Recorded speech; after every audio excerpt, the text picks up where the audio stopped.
Hello, good evening, and welcome to episode 89 of SCOTONOMICS, and a very happy new year to all of you who are watching this evening. I hope you've had a good break and ready for what's promising to be a really important year for Scottish politics and the Scottish economy. I'd first like to welcome my co-host, Kieran Van Sweden. Hello, Kieran, how are you doing, and Happy New Year? Happy New Year to you. Happy New Year to our listeners and to our watchers as well. So really glad you can join us tonight. Yes, great to see you. Where are you at the moment? I'm in Edinburgh at the moment. I've been in Berlin, Dresden, Cologne, and then Eindhoven. So it's been busy. Yes, and back home. And we've got a live guest for you this evening. So please, when we've got our live guest, it's really important that we have questions from you. And I'm sure there's loads because we're looking at a topic which I certainly don't think is covered enough in our economic discussions. And this is the role of social enterprises and other different types of organisational or business structures. And to do that, I don't think we could have got anyone better. We have Duncan Thorpe from Social Enterprise Scotland. Hello, Duncan. Thanks so much for joining us tonight. Hi there. Thanks for having me. Hi, Duncan. So we're absolutely delighted to have you as a representative from Social Enterprise Scotland. I've been looking at this website today and I'm fascinated by it and really disappointed that I haven't managed to come across it already. Duncan, would you tell us a little bit about your background and how you got into being in this position you're in just now with Social Enterprise Scotland? Yeah, absolutely. So I've been in the position quite a while now. Actually, it's over a decade. I've just realised, so it's quite a long time. So I worked in the Scottish Parliament before. I worked in the private sector before, and worked for a charity in my previous role as well. So I've kind of gone around the different sectors really. And I think the last job I had was working for a charity, and I just kind of like saw this job come up, and I was like, "What is this social enterprise thing? I've heard a bit about it. What is it all about?" And then the more I read about social enterprise, the more I was kind of like, oh, this ticks every box for me. This ticks like the kind of, public service mindset. It's profit making, entrepreneurial stuff, and it's social purpose. It ticked all those boxes for me. And I just kind of like saw the job, went for it. And yeah, the rest is history, I guess. So what's your function within the organisation, Duncan? Yeah, so I'm the policy and public affairs manager. So I deal with anything to do with MSPs, with the Parliament, with local authorities, that kind of thing. Right. Okay. And I was going to ask you your background. Do you come from an economics background or politics background? What's your background before you got into the Parliament before, you said? Yeah, it's more policy and communications. So I'm not an economist, just to clarify. But yeah, policy and communications really. So most of my roles I've had in the past have been around policy, public affairs, communications, those kind of things. Yeah. Okay. So my first question to you is, can you explain to our audience how does social enterprise differ from traditional business models? Yes, a number of key characteristics, really. So I suppose the simple definition of a social enterprise is it's an independent, normal business like any business, but it has a very specific social and or environmental purpose. And it's also asset locked. So all the profits it makes, if it makes any, go back into that social purpose. Have kind of got to go back. And on dissolution, its assets go back into a similar organization as well. So it's kind of like it circulates the money back around into the social purpose. In terms of business models, it can encompass quite a wide range of business models, really. Sorry, the lights have just gone on off my office there. Everyone's gone home and left you in there, Duncan. Exactly, yeah, you see that. So business models, they could be a registered charity, a lot of them are. They could be simple companies limited by guarantee. It could be housing associations, these types of organizations. But it's quite diverse in terms of the business models, actually. And community interest companies as well, very popular. Type of social enterprise model. And I suppose it's worth emphasizing a few of the practical examples as well. So the Big Issue, for example, is always held up as a famous example of a social enterprise. Divine Chocolate as well, for example, these kind of quite famous examples. Kibble in Paisley, the Wise Group in Glasgow, and obviously your local credit unions, housing associations are all social enterprises, and development trusts as well. Sorry, I shouldn't forget all the different types of models. And it's really, I suppose, social enterprise is part of a bigger picture as well, part of a bigger movement. It's around that movement, which we're all kind of involved with in a way, around building a well-being economy, a democratic economy, and just kind of building an economy which is more inclusive. Yeah. There's actually a business quite close to where my old business used to be, called the Edinburgh Remakery on Leith Hall. Yeah, so that's a fantastic example. I think over to you now, William. You have some questions, don't you? Yeah, so if we're looking at kind of the last 5 or 10 years, and maybe you're looking 5 years ahead, what's the popularity of social enterprises in Scotland? Are we seeing more of them? Was there a peak? Is there less now? How is that kind of number, and also not just the number, but the impact changed over, let's say, a decade, or what you would expect to happen going a few years into the future? Yes, we've seen quite steady, quite impressive growth, actually. So we have a study called the Social Enterprise Census, which takes place every 2 years. So the first study of that kind was in 2015, and we had one 2017, 2019, 2021. And that's the last one we have because of the lockdown period, obviously. So there's a bit of a delay before we get the next latest statistics. But I think over that time, there has been that steady growth. I think in 2015, there's around 5,000 social enterprises. That went up to 6,000 in 2019. So I'm just getting my notes here. And as of 2021, that's got up to I think just over 6,000 again as well. So it kind of flatlined a little bit in 2021. But we're obviously waiting for the latest stats to kind of see how that pans out. But yeah, the growth, I think the early growth from 2015 was very impressive. It's just kind of flatlined a little bit now. We're just trying to see what we can do to kind of boost those numbers, I guess. Yeah. And what do you think the reasons would be for this kind of growth and then steadying out? I mean, I think the growth, I suppose at the time, there was a lot of support being put in place. I think, financial and business support being put in place. And obviously, like just this general awareness raising of social enterprise and just, people really understanding that there are other options out there, not just standard business models. And I think just the lockdown period kind of, did stifle some of that growth, I think. So hopefully, post-lockdown, that will be kind of picking up again.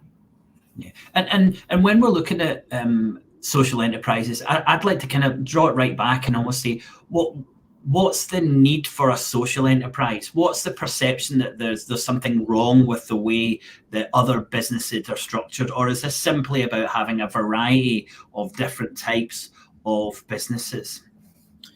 I think it's a variety of factors. I mean, I think there's just, I suppose, an awareness raising among young people, for example, who are coming out of university thinking that they don't just want to work for just another business or, just another standard model kind of thing. They want to do something where they contribute to society. So there's a real, I think, a demand from younger people in particular to work in something different, really, and something more interesting. And I think there's a general awareness in the population that, business as usual doesn't work. These kind of old business models are not working for society. They're not inclusive enough. They're not allowing, redistribution of wealth. Obviously, there's a big climate issue as well, of course, as we all know about. And there's more of awareness around that and what that means and the role of business within, tackling the climate emergency as well. So I think there's a combination of factors here that have just kind of really catalyzed social enterprise, I think. Again, it's not just, I always emphasize this, it's not just one business model, it's all these different types of business models, I think. Yeah. No, that's interesting because you can certainly see those reasons being of more importance as we move into this decade, this especially around the climate. So could we kind of get practical now, and let's what are some of the impacts that you see social enterprises having on local communities and also kind of on the Scottish economy? So not just thinking about the impact it has on their community, but also the wider economy in Scotland. Yeah, there's a number of key stats. Again, I always refer back to the Social Enterprise Census. The latest stat, obviously, we're waiting for the new one to come out, but there's around 90,000 jobs, I think, at the last count, provided by social enterprises, full-time equivalent jobs within Scotland. The GVA economic contribution stat is probably the most important one in this context. So in 2015, that was 1.68 billion, that GVA contribution, and now it's 2.63 billion. So there's a number of factors that have gone into that kind of quite dramatic growth, but I think those kind of stats are quite impressive actually in many ways, and we can compare the social enterprise community, I don't like to call it sector, but the social enterprise community with the tourism industry, for example, and various other industries which are kind of comparable actually in terms of that size and that contribution. Yeah, that's it. So comparing that kind of sector with the overall structure of businesses that are in the social enterprise space, it has a meaningful impact into the economy. So what about the local impact? There's job creation. You mentioned it in inclusivity there. Are social enterprises creating different types of jobs than the kind of traditional profit-orientated business?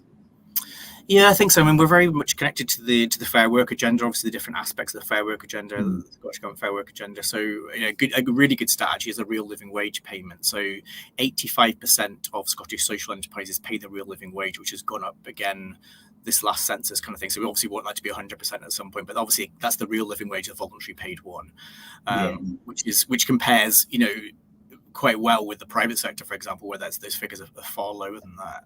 So in some sectors of the private sector, those figures are a lot lower that are paying the real living wage. Yeah, so that's really interesting. Yeah, and sorry, please continue. No, that's fine. It's just one example. I think it's just one of the starkest examples of where social enterprises are really doing things differently, and things like pay ratios as well, which is the gap between the lowest and the highest pay within an organisation. So we have quite a narrow gap in social enterprises. I can't remember the stats off the top of my head, but we have quite a narrow gap compared to the private sector. Obviously, the FTSE 100 companies, there's a huge gap. It's like 1 to 200 or something like that. We're kind of 1 to 2 or whatever it might be. So there's a very keen awareness within every social enterprise that the real living wage is important, pay ratios are important. Just getting the employee voice heard as well. That's really important as well. And that's part of the the wider Fair Work agenda as well. Yeah. I would imagine the gender pay gap is, if it exists, is certainly a lot narrower than it would be in the private sector as well. Yeah, absolutely. Sorry, I failed to mention that as well in terms of women's leadership. So women's leadership, they're 71% or around 71% of social enterprises are led by women as well. And that compares to 14% of SMEs in Scotland. So that's quite a stark stat, just like the real living wage stat really says that, women's leadership is really strong as well. Wow. Could you repeat those figures for me again? Yeah, so it's actually, they are quite impressive actually. So women's leadership is 71%, and that compares to 14% of SMEs in Scotland in terms of women's leadership. Again, we need to be, caveat all these statistics, of course, as you always do. Obviously, that's just chief executive chair role kind of thing, not middle management, that kind of thing as well. So there are, caveats to every statistic, I guess. Wow, yeah, that is very impressive, and we're already seeing the differences, and I think an ethos from a social enterprise to the kind of traditional business. And what are the challenges that social enterprises have got at the moment? Because you've been talking about this nice growth up to kind of 6,000 and then a kind of plateauing out. Is this because of are you aware of any of kind of substantial or significant challenges that all these social enterprises are facing that's different from businesses in the economy, or are these just to be seen as businesses likely to be affected by the general downturn or change in consumption patterns that affect other businesses? Yeah, I think that we can really compare social enterprises. Most of social enterprises are small businesses, effectively, as well. In terms of the vast majority are small businesses, so we can compare them to the small business sector, the private sector as well. In terms of those very similar challenges, financial challenges, employment challenges, shortage of labour, etc. Those are quite stark, but I guess the extra challenge for a social enterprise is fulfilling a social purpose as well. So they have the same challenges as a small business or an SME or even big corporates as well sometimes, but they have that additional big responsibility for fulfilling a social purpose as well. So yeah, I think you can compare them to the private sector in terms of those challenges. They are quite similar in some ways. And what about, so if we've got some challenges, what about support from, let's say, the Scottish Government and also the UK Government? Because this is a type of support that I think it's difficult to pin down effectively who should be supporting these types of enterprises. Is it Scottish Government? Is it UK Government? I would imagine it's a mix of both of them. But what's your kind of summary on the support that the sector as a whole has been receiving from Scottish Government and the UK Government? Yeah, I mean, I think the support has really dramatically improved over the past few years, certainly since I've been in the job as well, in terms of, for example, specialist business support. So there is a service called Just Enterprise, which is about specific social enterprise business support. It's called Support for the Enterprising Third Sector, I think is the phrase they use there. And that's been in place for a number of years now. I think that's been really successful in terms of, really launching, helping launch social enterprises. First Port's the agency, which is part of that Just Enterprise contract, which is a consortium of 10 Is that Scottish Government supported or UK Government? Scottish Government supported, yes. In terms of the business support, it's pretty much all Scottish Government, I would say. And there's obviously various funding streams and social investment streams as well, which have been supported by the Scottish Government over the past decade, really, which has been really good.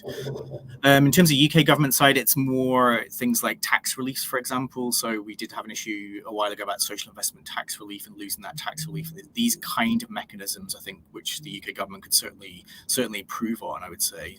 So tax reliefs and other broader economic kind of levers, I think could be utilised. But I think in terms of practical business support and day-to-day support, it's local authorities and it's the Scottish Government really.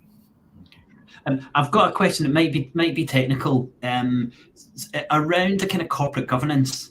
So our social enterprises, do they have a different corporate governance from traditional business models? Is it down to their decision to run the business differently, or is it by designating themselves as a social enterprise that the corporate governance, and this corporate governance for those who don't know is how you run the business and who has power in that business and who has the authority and who the business is run for? Yeah, absolutely. So I think there's not one type of business model. I suppose that's a starting point. So within the social enterprise, umbrella, it can be complicated. There are lots of different business models. There are, as I mentioned, registered charities, community interest companies, cooperatives as well. So they all operate within a different structure. So many are registered charities, some companies limited by guarantee, and community interest companies. That's the majority. And it'll very much depend on the business model, I would say. So most of the regulation is devolved. So OSCA will obviously regulate charities, but the UK Companies House will regulate community interest companies as well. So there's kind of a mixture in terms of regulation as well. So it just varies. But yeah, it depends on what type of social enterprise you're setting up, and what your remit is, that kind of thing, your motivation. So there are lots of options, I would say, in terms of which model you might choose. Yeah, and just to clarify, we've had a question here which I think was kindly answered by one of our other viewers. But the idea of a social enterprise is that it can be profit generating, but that profit is reinvested into the business. So effectively, there's no profit that's taken out, and everyone receives a salary. And as you said, or everyone gets you would hope the living wage, but any profit is reinvested in the business and the community. Is that a summary of where we are with the social enterprise? Yeah, absolutely. That's really the key point, to be honest. It's where the money goes. It's a kind of follow the money thing. So social enterprise, it certainly isn't about getting people rich, but obviously we want people to be paid well, like they should be in any organization. But yeah, it's about where the profit goes. Any profit made is reinvested back in automatically. That's kind of how it works, broadly speaking. Great. Gregor, I hope that answered your question there. Okay, I've got a very topical one. As a lot of our viewers know, I live in Barcelona at the moment. I'm actually moving back in July, which I haven't told anyone, but I'm moving back in July. But I know there's been a lot of conversations around post office masters and a big or a huge issue over that. And I've got a question from Charo. So I apologise for my ignorance on this, but closing post offices are being considered as possible social enterprises. But how does one prevent the lack of accountability from the headquarters recently evidenced? So as I said, I'm sorry, Charles. I'm sorry, Duncan. I'm not sure what that's about. Hopefully, between you and Karen, you can answer that. Yeah, I've been following this story for a number of years. It's really, really shocking.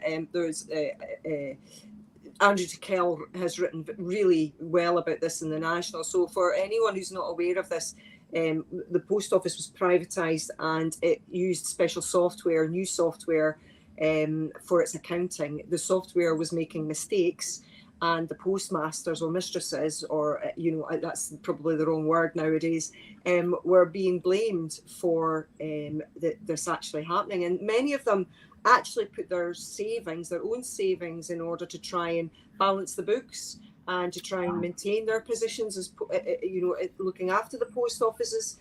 William, it's been absolutely horrendous for these people. Some of them, a story that I read was a woman who was a policewoman. She had a very dignified, honest life, and really she died thinking that she was, a criminal as far as they were concerned. So it's really had a massive impact on people. So yeah, I don't know how that would fit in as a model. Maybe you could, give us your thoughts on that, Duncan.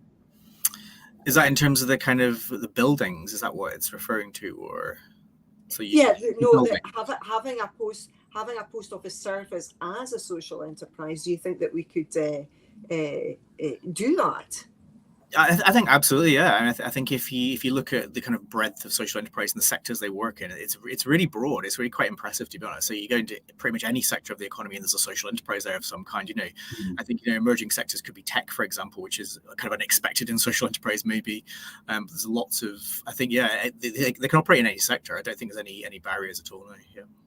Yeah, there's a few questions I've got for you as well. So, social enterprise, how do you define it, and can you label it? And you're talking about lobbying the UK government for tax relief, or if you're going to do that, then surely there would have to be parameters to say this business is a social enterprise, and it's a social enterprise because, say, for example, it has it has health and environmental and gender and equality equities are included and thought about as well, and you would have to strictly define that. Do you think that's a route you can go down in order to get those tax benefits, perhaps from the UK government, the currency issuer? Yeah, I mean, I suppose it's worth bearing in mind as well in terms of the definition of social enterprise. It has been a debate for a number of years. I think we've kind of tied it down what social enterprise is, but that has been a debate. I think that's fair to say. And in terms of globally as well, so there's a Social Enterprise World Forum, which you may or may not have seen recently as well. That was in Amsterdam. That was founded in Scotland as well. So to get another success story from Scotland in terms of social enterprise, that's where the Social Enterprise World Forum came from. And there's a debate there around kind of what the definition of social enterprise is. There is now an international definition actually as well, which is quite interesting, but yeah, it does mean different things to different people. So in Scotland, for example, we have the voluntary code of practice for social enterprise, and that's kind of our main standard for social enterprise, and that's what we've kind of referred to quite a lot of the time. But yeah, in terms of the UK level, there are slightly different definitions in England, to be honest. So there are not too broad, I don't think, but there are slightly different definitions. So it's just trying to really, really hone it down maybe a bit more in terms of, if it's about practical business support or, financial incentives, that kind of thing, you do need that kind of pretty rigorous definition, to be honest. But yeah, if you look at community interest company, a basic one, a company limited by guarantee, that's a social enterprise. You can say that's quite clear. A trading charity is a social enterprise, very clear as well. Again, they're all registered with Oscar, the charity regulator, so it's quite clear in most ways, I would say, these days. But I think there's still a bit of clarification needed, maybe. Yeah, I think also you were talking about the wage ratios. I mean, this is something that's particularly scandalous actually in the UK, that we have these big wage ratios. So something like that, for me, would seem to be a really important, tool to ensure that you have more equality in the society. The other thing is age ratios as well. As I'm interested in that, what that is at the moment, and maybe what the goal is as well, that you have a good spread of age with the people that are working in these as well, so that it represents society as much as possible. I think that's a really, really fair point, actually. It's not something we've really looked into in great depth. There might be something in the census about it, I'm not sure, but it's not something we've looked into in great depth, actually. So we have looked at, for example, Black and minority ethnic leadership, disability leadership as well. I think disability stats are, I think it's 5% of social enterprises are led by people with a disability, and that's 2% compared to SMEs, I think. For example, and again, women's leadership obviously is a good statistic there, but I think the age thing, maybe it's something to look at a bit more, actually, particularly in terms of young people as well. We are always, encouraged by, the enthusiasm of young people in terms of founding social enterprises. So there's a lot of potential there, but older people as well. I mean, older entrepreneurs, I think, is really important as well. People even retired, starting a business, I think, is really important. So it's something we probably need to look at a bit more, actually. Yeah. I know there's a real desire for social enterprises to employ people who've been long-term unemployed. So I think there is a real kind of inclusiveness, and my impression is that a lot of social enterprises are employing people who are fantastic at their job but find it difficult to get into the labour market for whatever those reasons are, be them kind of conscious biases or unconscious biases. So I can certainly see the really important role that these businesses are playing within society. We've got a really good question here from Hashbury, and he says, are new social enterprises likely to survive through the early years of setting up more than other businesses? Because we know, there's a large percentage of businesses who set up and disappear, but I think that's a really interesting question, isn't it? If you're trying to persuade someone, it'd be interesting to know that. So thanks for that, Hashbury. Any thoughts, Duncan? Yeah, it's a very good question, actually. I think I think you generally find that when a business has kind of more of a buy-in from the community or from its employees, it tends to be more successful, I would say. So the evidence from employee-owned businesses, which are not necessarily social enterprises, is that they are, they last longer and they're more productive. So there is that kind of evidence base there for those types of businesses. I don't know. I mean, I think they face similar challenges to any startup, to be honest. I mean, like I said, during the pandemic period, there was really, some businesses closed, many social enterprises closed, many didn't close as well. There's a very mixed picture of things. That's why again, the numbers kind of flatlined a bit there. I'm not quite sure in terms of the startup rate in that sense. So it'd be interesting to find out though. Yeah, I can definitely see some kind of pros and cons, and I know one social enterprise in Dundee which had to close its shutters just a couple of months ago, and the landlord put the rent up, and because there's no profit in the business, where you can kind of go to you can access the profit that you've made previously that's set aside or you've taken out of the business. It was really difficult for them because they didn't have that fund, because all of the money had already been invested back in the business. So I found that really really discouraging, that a brilliant social enterprise that just didn't have that extra fund that a lot of businesses have through the profit generation. So I think there is a difficulty, as well as as you said, a likelihood that the community is supporting these businesses perhaps a little bit more than they would other businesses. It seems to be certainly tough environment for the few social enterprises that I've been speaking to in Dundee. I was going to say, I mean, in terms of setting up a business, it's difficult for anybody, I think, to be honest. Social enterprises in particular, because they've got that added social purpose, it's tough setting up a business. Yeah, absolutely. Do you think that you, as an organisation, could be a lobby for, could you be, both a lobbyist for in the UK Parliament, the Scottish Parliament, but also when it comes to situations like this where social enterprise perhaps needs a little bit more expertise in order to help them in a situation like this? Yeah, I think, for example, in that kind of situation where a business is in trouble, there is obviously Just Enterprise, as I mentioned, is a specialist business support service, which is available to any social enterprise who wants to access it. They've also got a new kind of service, which is a kind of crisis button on their website as well, which, so if a business is in trouble, they can just click this button and get, fairly fast support as well. So there is that kind of support there. But I'd also say go to your local social enterprise network as well. So there are local social enterprise networks around the country. There is one in Dundee. I would go there as well to get that kind of help and support and advice as well from other social enterprises, as well as networks and business support. The other question I wanted to ask you as well, Duncan, is do you see some of these social enterprises then, once they're up and running and they're comfortable, that they then start thinking about moving into more deprived areas? I mean, I saw this in Granton where Social Bite moved into building small houses for homeless people. So are you starting to see that happen with some of these social enterprises? Yeah, in terms of where they operate, it does kind of vary, to be honest. So you might have a local development trust set up in an area where it really needs that regeneration, for example. So there's a real need there. There's a lot of poverty, for example. So they set up in those areas. Sometimes you get social enterprises moving into an area of deprivation, for example.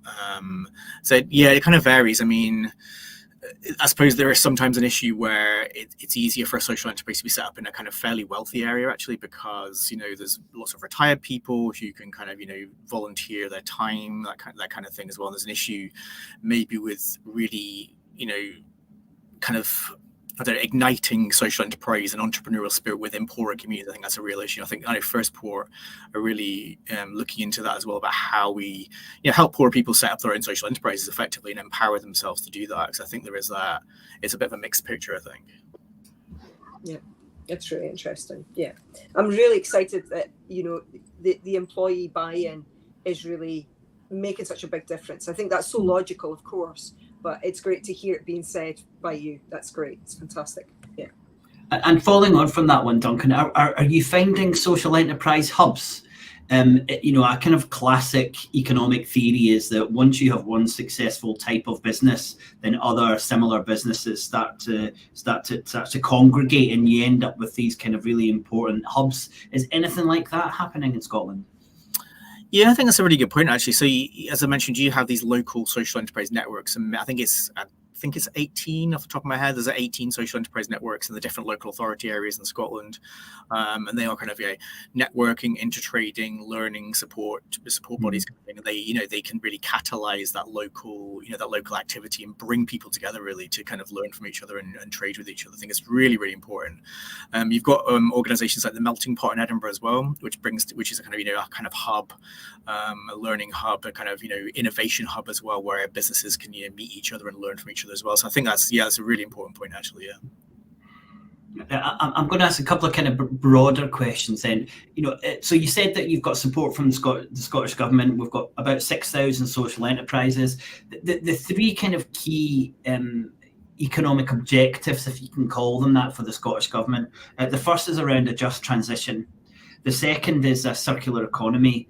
And the third is this idea of community wealth building. So I just wondered if you wanted to choose one of them or two of them or three of them, and just talk about how you think social enterprises are able to support those economic objectives in Scotland. So that's, first a just transition, a circular economy, and then this idea of community wealth building. Yeah, I suppose a couple of points there, really. One is there are a lot of social enterprises working in environmental services in some manner. That could be, you mentioned the Edinburgh Remakery, a really good example of that, upcycling or recycling. You've got Seafine in the kind of Aberdeenshire area working in, food and environment as well. You've got Green Aspirations, connecting people with nature. There's all these different, green enterprises effectively in the kind of broader movement. I think there is an issue actually with getting more social enterprises not working in the green areas to do more in terms of the climate, to be honest. I think there's a real challenge there actually. So we've set up a climate change tool for social enterprises so they can help measure and really drive their environmental impact a bit better. But I think the key one here probably is community wealth building. So we did put in, obviously, as you can imagine, a consultation response to the recent consultation on community wealth building. And there's just so many aspects of that which are relevant to social enterprise. I mean, there really are. I mean, land procurement, public sector procurement, all these different aspects which are, relevant to this, community-led, people-led local regeneration. And social enterprises have a huge role to play in that, I think. So I think that's really one of our key agendas is community wealth building at the moment, and what role social enterprises can play in that, and what leadership role they can play as well. So it shouldn't just be something which is, another initiative led by a local authority. It's got to be, the clues in the name community kind of thing. So we really need to make sure the community and community organisations are really, really leading on that agenda. Yeah, that's certainly the area that I thought was most kind of attuned to the types of businesses that social enterprises are. This idea that they're creating wealth, but they're keeping it within the community. Okay, I'm going to ask you now for some kind of trends. So if any of the viewers are interested in setting up a social enterprise, what type of social enterprises do you think are kind of doing well or likely to do well in the next couple of years? Is that in terms of business models or? Yeah, if you're kind of describing a social enterprise, you said there's aspects within the environment, but where do you think these social enterprises are going to be successful? And I'd also kind of like, I want to say to the viewers, success is not by how much money you generate for a social enterprise. It's how many people you're employing, what impact are you having on the community, all these different types of objectives. So kind of trends, I suppose, Duncan, that's kind of what I'm after. Yeah, I think that's a very good point. I would say, some of the obvious ones, I guess, would be the net zero agenda as well. Anything to do with environmental services, I think that'd be a really important growth area. It's essential in general for a society, but I think that'd be a really important growth area. So if you were thinking of a social enterprise, that might be a sector you would consider as well. I would say there are things you wouldn't expect, like tech as well. I think technology is going to be more important for social enterprises to just use better, absolutely, like any business needs to. But I think there's opportunities there for businesses to be set up as social enterprises, tech social enterprises. So there's just some of the two key areas there. Some of the traditional areas that social enterprises work in, health and social care is huge, for example. Catering, leisure, sport, these kind of areas. Well, there's a huge number of social enterprises already in those areas.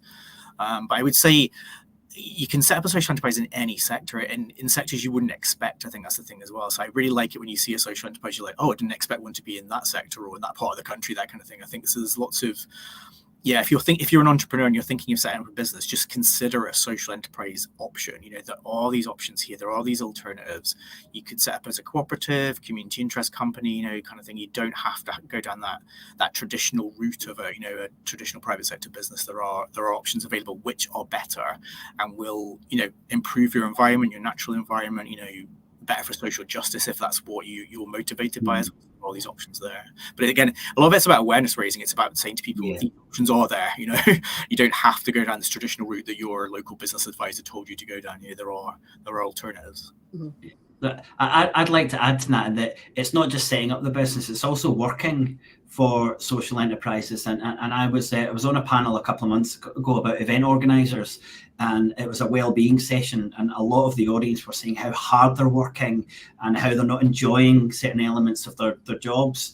And I said to them, well, there's other businesses rather than these big profit-oriented businesses you're working for that you could find where you've got a much better work-life balance and the pressure's not on you to, and very few people in the audience had considered that as an option. And I think that would be same for a lot of organisations. If you're really passionate about the type of job that you do, there's a good chance, as you've said, Duncan, that there'll be a social enterprise doing something similar that you should definitely investigate to see if there's an opportunity for you there. Yeah, absolutely. People just don't know that a lot of their local organizations are social enterprises. They just walk down the street, walk past them. They're just like, yeah, that's a social enterprise. You didn't realize that kind of thing. It could be a local charity that does a lot of trading, that kind of thing. So it's just finding out really. There's always something out there in your local community in terms of a social enterprise. Fantastic. So what else can we do? Kind of final question for me. As I said at the start, we're really keen to kind of promote this an awareness and an understanding of what a social enterprise is and how much of a positive impact it can have on a kind of prosperous nation. What else can we do, and what can the viewers do to kind of raise the awareness of these types of businesses and the benefits they can have in their communities? I was going to use a hashtag there and say hashtag #BuySocial. So just go on Twitter and type in hashtag #BuySocial Scotland rather. And that's one of the key ways, I think, as a consumer, buy from social enterprises, buy from charitable organizations, buy from businesses with a social impact. Just choose those organizations. They don't have to be more expensive. I know there's a bit of a myth sometimes that it has to be more expensive, but not necessarily. Sometimes they are, but it's really important as consumers that we do that. I think that's really important. But yeah, if you're thinking of setting up a business as well, if you want to go down that road, or somebody who is as well, just say to them there are these other options available. Go to Just Enterprise, have a look at their website, find out what business support's available. It's all there. It's all free as well. There are all these options there. You don't have to set up a traditional business. But yeah, just talking about it as well. I mean, we can look at the media now and we can see that media coverage of social enterprise is far, far higher than it was a decade ago. It's kind of broadly understood compared to years ago as well. I think it's a positive trajectory, I think, as well, in terms of the route we're on at the moment. But yeah, it's just like, yeah, it's awareness raising. I think it's as basic as that in some ways. So. Fantastic. We've got I think we've got another question here. I think this is kind of harking back to the conversation we've had about the inclusion, and we've got trade unions representation within social enterprises. Duncan, higher, lower, round about the same as private enterprises? Are you aware of that one? I don't think we've measured that exact statistic, to be honest, but I think I'm sure many employees are members of unions. I'm a member of a union myself. I think they're obviously very important. If we're trying to build a new economy, I think trade unions are extremely important. I'm not sure the exact stat myself, to be honest. So, I mean, you'll have companies like cooperatives and employee-owned businesses where that's they're owned by the employees anyway, kind of thing. So that's a different dynamic, but I'm not sure the exact stat. Yeah, okay, great. And then a final one about tax, which I'm going to do you a favour and not ask you about, and I'm just going to say, Hasbury, they're taxed differently depending on various things, as Duncan kind of covered, but maybe we'll keep that one for next time we interview Richard Murphy, a tax expert, Duncan. So I've done you a favour not dropping that one in. Thanks very much for joining us tonight. Kieran, any final thoughts? Yeah, I'm just really heartened by everything that you're saying, and I think really, I work for myself, or, I'm also a counsellor now as well, so I've reduced that workload quite a lot. But, really, to me, business doesn't have to be a predatory pursuit. And I think a lot of people feel the same way as me about that really it's about the social interactions and between you and the rest of your community, be that community round about you, or further afield as well. And I think a lot of people do think like that. And I'm really heartened to hear that percentage of 71% of women. So yeah, I'm really, just happy that about everything that you're telling me. I think it's fabulous. Thank you. Thank you for coming on. Yeah. Well, thanks so much, Duncan. And as I said to you a few weeks ago, another reason for us to cover this is because with the proceeds from our Festival of Economics in Dundee, our plan is to set up a social enterprise in the city. So this has been really beneficial for us to find out a little bit more about what we're wanting to do, because the Festival of Economics has a community wealth building ethos. And we thought, what's the best way to kind of follow through on that for a longer period of time. So that's our plan, and your knowledge, I'm sure, will be tapped from us again and others in your team to help to help us do that. So thanks again, Duncan, for joining us, and bye for now. Thank you very much. Bye. Thanks. See you later. Bye-bye. Well, that was a fascinating conversation with Duncan. Thanks so much for your questions. That's the type of area we want to try and cover a little bit more this year. What's happening in Scotland, what can really impact us in terms of community wealth building, but also on these other areas of just transition, a circular economy, and really try and get into the kind of weeds in the Scottish economy to see where those kind of green sprouts are, and see what we can do to raise awareness for some of these organisations who are trying to do the best they can to create a prosperous nation. Hashpreet's come up with a question, but we've just lost our guest, so sorry, I can't ask that one. Kieran, any final thoughts before we say goodbye to our viewers? Yeah, I would just say that there's a report come out today from the Institute of Health Equity at the University College London. It's headed up by Michael Marmot, who I'm keen on. I've read quite a lot of his work. But really, it's just talking about the problems with austerity again. So yeah, anyone that's interested in that's just come out today. So that would be my big promotion of today. Brilliant. Well, thanks so much, everyone, for joining us, and we'll be back at the same time next week. But from Kieran and I, bye for now. Bye.